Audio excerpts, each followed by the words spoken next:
রাজ্যের বিভিন্ন জায়গার সঙ্গে জিরানিয়া ব্লকেও বাসপার প্রার্থীরা মনোনয়নপত্র দাখিল করেছেন এবং সেখানে গ্রাম পঞ্চায়েত পঞ্চায়েত সমিতির প্রার্থীদের মনোনয়নপত্র দাখিলকে কেন্দ্র করে এলাকার বিধায়ক তথা রাজ্য মন্ত্রিসভার অন্যতম সদস্য সুশান্ত চৌধুরী সেখানে কর্মসূচিতে সামিল হন। সেখানে মিছিল কর্মসূচি সংগঠিত হয়। আপনারা প্রত্যেকে জানেন যে আজ রাজ্যের বিভিন্ন জায়গায় বাসপার প্রার্থীরা তাদের মনোনয়নপত্র দাখিল করেছে। তারই অঙ্গ হিসাবে মজলিশপুরেও সেখানে জিরানিয়া পঞ্চায়েত সমিতির অন্তর্গত প্রার্থীরা, জিরানিয়া ব্লকের অন্তর্গত গ্রাম পঞ্চায়েতের প্রার্থীরা সেখানে আজ মনোনয়নপত্র দাখিল করেন। সেই কর্মসূচিতে মন্ত্রী সুশান্ত চৌধুরী তথা এলাকার বিধায়ক সুশান্ত চৌধুরী ছাড়াও মণ্ডল নেতৃত্ব সেখানে উপস্থিত ছিলেন, মণ্ডলের অন্যান্য স্তরের নেতৃত্ব সেখানে উপস্থিত ছিলেন এবং সেই কর্মসূচির অঙ্গ হিসাবে একটি মিছিল সংগঠিত হয়। মিছিলটি এলাকার বিভিন্ন পথ পরিক্রমা করে প্রার্থীদের নিয়ে এবং প্রার্থীরা সেখানে মিছিল সংগঠিত করে মনোনয়নপত্র দাখিল করেছে এবং একই সঙ্গে বিজেপি এই মিছিলে কিন্তু মথার নেতৃত্ব সামিল হয়েছেন। মথা বিজেপির যৌথ কর্মসূচি সেখানে সংগঠিত হয়। যৌথ কর্মসূচির মাধ্যমে সেখানে প্রার্থীরা তাদের মনোনয়নপত্র দাখিল করেছেন। বিজেপি মথার নেতৃত্বের পাশাপাশি সেখানে অন্যান্য প্রার্থীদের পাশাপাশি সেখানে নেতৃত্ব উপস্থিত ছিলেন এবং সকলের উপস্থিতিতে সেখানে মিছিল সংগঠিত হয়। মিছিল শেষে কিন্তু মিছিলটি বিভিন্ন পথ পরিক্রমা করে মিছিল শেষে প্রার্থীরা তাদের সংশ্লিষ্ট রিটার্নিং অফিসারের কাছে তাদের মনোনয়নপত্র দাখিল করেছেন। সেই কর্মসূচি থেকে অংশ নিয়ে এলাকার বিধায়ক তথা মন্ত্রী সুশান্ত চৌধুরী সংবাদ মাধ্যমের মুখোমুখি হয়ে প্রতিক্রিয়া ব্যক্ত করেছেন। তিনি কি বলছেন আমরা একবার শুনি।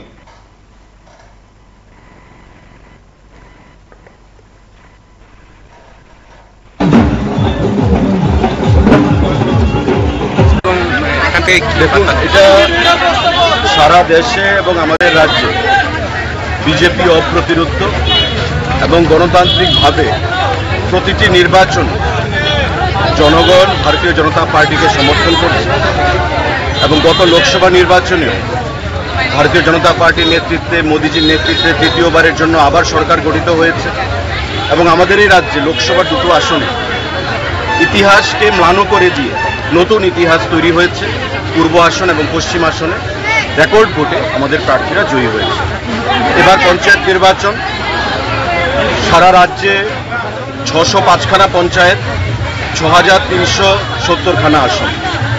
প্রতিটি আসনে ভারতীয় জনতা পার্টির প্রার্থীরা বিপুল ভোটে জয়ী হবে, কারণ বিগত 5 বছরে গ্রামীণ যে সরকার অর্থাৎ পঞ্চায়েত আমাদের দলের প্রার্থীরা দিকে দিকে জয়ী হয়েছিল এবং একটা সুশাসন, গান্ধীজির স্বপ্নকে বাস্তবায়িত করতে সুশাসন প্রদান করেছে। সেটা প্রধানমন্ত্রী আবাস যোজনা বলুন, জল জীবন মিশন বলুন, সরকারি ভাতা বলুন, শৌচালয় বলুন, বিদ্যুৎ বলুন, প্রতিটা ক্ষেত্রে আমাদের সরকারের প্রার্থীরা, আমাদের দলের প্রার্থীরা মানুষকে উপকার করেছে এবং উন্নয়নের দিকে ত্রিপুরা রাজ্যটা বিশেষ স্থান অধিকার করেছে।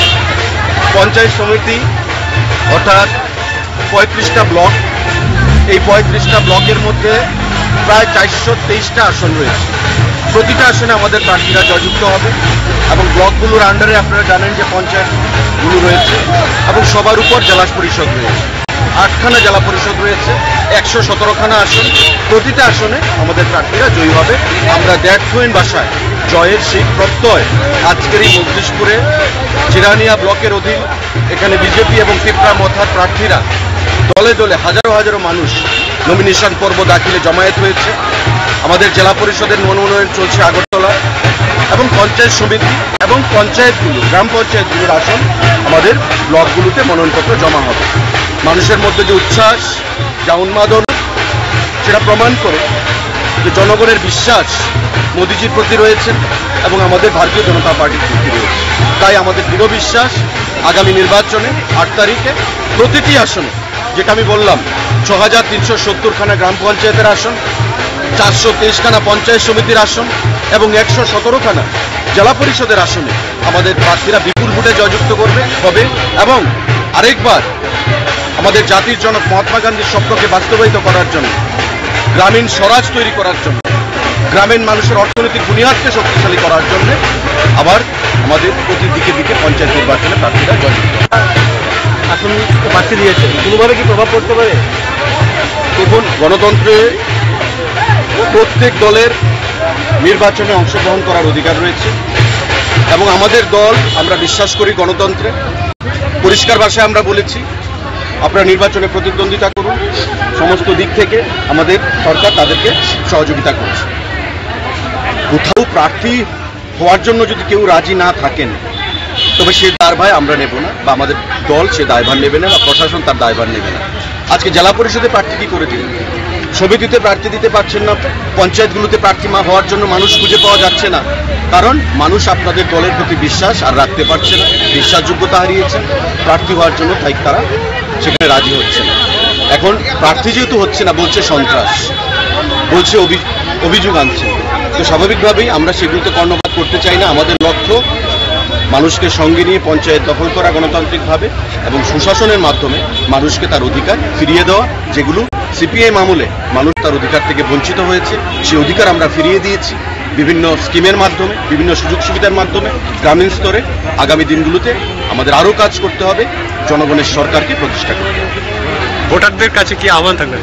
ভোটারদের একটাই আহ্বান থাকবে, যেখানে আমাদের নির্বাচন হচ্ছে মানুষ যেন গণতান্ত্রিকভাবে বেরিয়ে এসে উৎসবের মেজাজে ভোট দেন বিগত দিনগুলোর মতো, এবং পদ্মফুল চিহ্নে আমাদের প্রার্থীদের দিকে দিকে জয়যুক্ত করে আবার গ্রামীণ স্বরাজ অর্থাৎ গ্রামীণ সরকার ভারতীয় জনতা পার্টির নেতৃত্বে তৈরি করার জন্য আহ্বান জানাচ্ছি।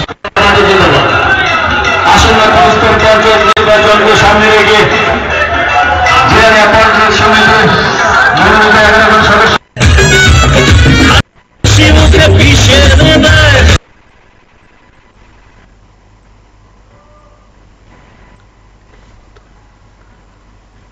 আপনারা শুনলেন সেখানে মজলিশপুরে এলাকার বিধায়ক তথা মন্ত্রী সুশান্ত চৌধুরীর উপস্থিতিতে সেখানে প্রার্থীরা মনোনয়নপত্র দাখিল করেন এবং সেই মনোনয়নপত্র দাখিলকে কেন্দ্র করে সেখানে মিছিল সংগঠিত হয়। পশ্চিম ত্রিপুরা জেলা পরিষদের অন্তর্গত সেখানকার প্রার্থীরাও আজ মনোনয়নপত্র দাখিল করেছেন। রাজ্যের বিভিন্ন জায়গায় সেখানে মনোনয়নপত্র দাখিলকে কেন্দ্র করে সংশ্লিষ্ট এলাকার মন্ত্রী, বিধায়ক সহ জনপ্রতিনিধিরা উপস্থিত আছেন। মজলিশপুরে সন্তোষ সাহা, বিজেপি নেতা সন্তোষ সাহা সহ অন্যান্যদের উপস্থিতিতে সেখানে প্রার্থীরা মনোনয়নপত্র দাখিল করেছেন। মন্ত্রী তথা এলাকার বিধায়ক সুশান্ত চৌধুরী জানিয়েছেন সেখানে মথা এবং বিজেপির প্রার্থীরা মনোনয়নপত্র দাখিল করেছেন। মথা বিজেপির যৌথ কর্মসূচি সেখানে ছিল।